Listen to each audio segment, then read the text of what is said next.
ബുദ്ധിമുട്ട്. ഇവിടെ ഇപ്പോൾ അകപ്പെട്ട് നിൽക്കുന്നത് എങ്ങും പോകാൻ പോലും നിവൃത്തിയില്ലാത്തൊരവസ്ഥയാണ്. മുട്ടറ്റം നീന്തി വേണം, 1 കിലോമീറ്ററോളം നീന്തി വേണം വരാൻ, ഇല്ല വള്ളത്തെ വേണം ആശ്രയിക്കാൻ. ആലപ്പുഴ ജില്ലയിൽ ഇന്നലെ വൈകിട്ട് മാത്രം മഴ അല്പം മാറി നിന്നതൊഴിച്ചാൽ ആശ്വസിക്കാൻ വകയില്ല. ഇന്ന് രാവിലെ മുതൽ ശക്തമായ മഴയാണ് അനുഭവപ്പെടുന്നത്.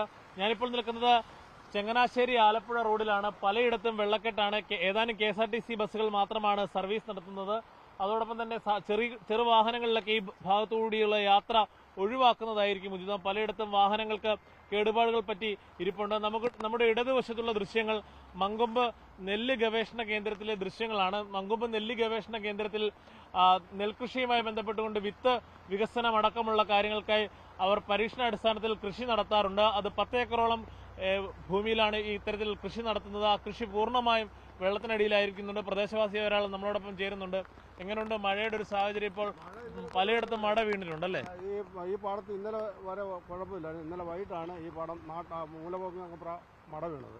മട വീണത് അനുസരിച്ചാണ് റിസർച്ചിന്റെ ഇതും പോയത്. ഇത് മൊത്തം ഇവിടെ ഇപ്പോൾ വരയ്ക്കത്തെല്ലാം വെള്ളമാണ്. കുട്ടനാടൻ മേഖലയിൽ എല്ലായിടത്തും ദുരിതം ഇല്ലാതിരിക്കുകയായിരുന്നു. ഇത് മട വീണതിന് മൂലപൊക്കം മട വീണതിന് ശേഷം ആറ്ററമ്പിലും മറ്റെല്ലായിടത്തും ഉള്ള ഞങ്ങളുടെ വീടുകളിൽ പെരയ്ക്കകത്തൊക്കെ മുട്ടറ്റം വെള്ളമാണ്. വെള്ളം എങ്ങനെയുണ്ട്? വരവ് തന്നെയാണ്. വരവ് ഇപ്പോൾ ആ സ്റ്റാൻഡിൽ തന്നെ നിൽക്കുകയാണ്. ഭൂരിഭാഗം പേരൊക്കെ ക്യാമ്പിലേക്കൊക്കെ പോയിട്ടുണ്ട്. ക്യാമ്പിൽ ഓരോരുത്തര ബന്ധു വീടുകളിലൊക്കെ പോയിക്കൊണ്ടിരിക്കുക. ഇപ്പം എല്ലാവരും പോയി. ഞങ്ങളുടെ ഭാഗത്ത് ഇപ്പോൾ 2-3 വീട്ടുകാരേ ഉള്ളൂ, ബാക്കി എല്ലാവരും പോയി. 2018 സമാനമായ സാഹചര്യം ഉണ്ടോ? 2018 സമാനമല്ല, 2022 ആ ഇതാണ് 21-22 ഭാഗത്തുണ്ടാകുക. 18 അത്രയും വന്നിട്ടില്ല. സാധാരണ ജോലി അങ്ങനത്തെ പ്രശ്നങ്ങളെല്ലാം ബുദ്ധിമുട്ട്. ഇവിടെ ഇപ്പോൾ അകപ്പെട്ട് നിൽക്കുന്നത് എങ്ങും പോകാൻ പോലും നിവൃത്തിയില്ലാത്തൊരവസ്ഥയാണ്. മുട്ടറ്റം നീന്തി വേണം, 1 കിലോമീറ്ററോളം നീന്തി വേണം വരാൻ, ഇല്ല വള്ളത്തെ വേണം ആശ്രയിക്കാൻ. എന്തായാലും ആളുകളുടെ ദുരിതം അങ്ങനെയാണ്. ഈ പ്രദേശവാസി തന്നെയാണ്. അദ്ദേഹം ഇവിടുത്തെ ഒരു സർക്കാർ ഓഫീസിലെ താൽക്കാലിക ജീവനക്കാരൻ കൂടിയാണ് എന്നാണ് മനസ്സിലാക്കാൻ കഴിയുന്നത്. എന്തായാലും ആളുകളെ വലിയ രീതിയിൽ അത് ബുദ്ധിമുട്ടിക്കുന്നുണ്ട്. ഇപ്പോൾ ഈ മടവീഴ്ചയുടെ ഒരു പ്രശ്നം കഴിഞ്ഞ ദിവസങ്ങളിലൊക്കെ കൃഷിയുള്ള പാടശേഖരങ്ങളിലൊക്കെ മടവീഴ്ചയില്ലായിരുന്നതിനാൽ ആ ഭാഗങ്ങളിലൊക്കെ വെള്ളം കയറുന്നില്ലായിരുന്നു. പക്ഷേ പലയിടത്തും മട പൊട്ടി പാടശേഖരങ്ങളിലേക്ക് വെള്ളം കയറിയതിനെ തുടർന്നാണ് കൂടുതൽ വെള്ളം വ്യാപിച്ചത്. എന്തായാലും കിഴക്കൻ വെള്ളത്തിന്റെ വരവിൽ ഒട്ടും കുറവില്ല. കൂടുതൽ വെള്ളം ഓരോ മണിക്കൂറുകളിലും വന്നുകൊണ്ടിരിക്കുകയാണ്. അച്ചൻകോവിൽ പമ്പ ആറുകളിൽ ജലനിരപ്പിൽ കാര്യമായ മാറ്റമില്ല എന്നുള്ളതാണ് ആളുകൾ പറയുന്നത്. എന്തായാലും ജില്ലയിലാകെ 77 ദുരിതാശ്വാസ ക്യാമ്പുകൾ പ്രവർത്തിക്കുന്നുണ്ട്. ചെങ്ങന്നൂരിൽ 26ഓളം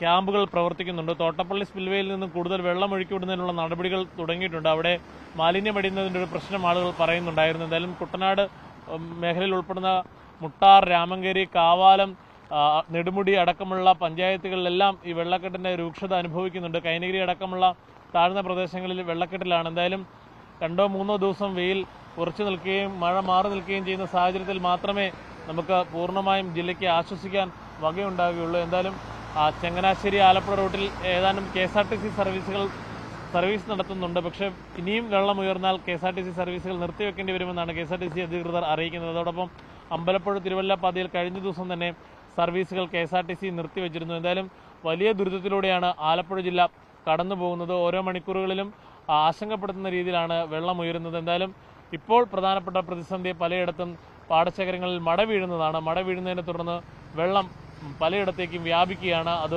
ഇപ്പോൾ ആലപ്പുഴ മങ്കൊമ്പ് നെല്ല് ഗവേഷണ കേന്ദ്രത്തിന്റെ നെൽകൃഷി അടക്കം നശിച്ചു പോകുന്ന സങ്കടകരമായ കാഴ്ചയുണ്ട്. എന്തായാലും കർഷകർക്കും കണ്ണീരാണ്, സാധാരണക്കാർക്കും ഒക്കെയും വലിയ കണ്ണീരാണ്. ഓണം അടുത്തിരിക്കുന്ന ഒരു സമയത്ത് വലിയ ബുദ്ധിമുട്ടിലാക്കുകയാണ് പ്രളയക്കെടുതികൾ.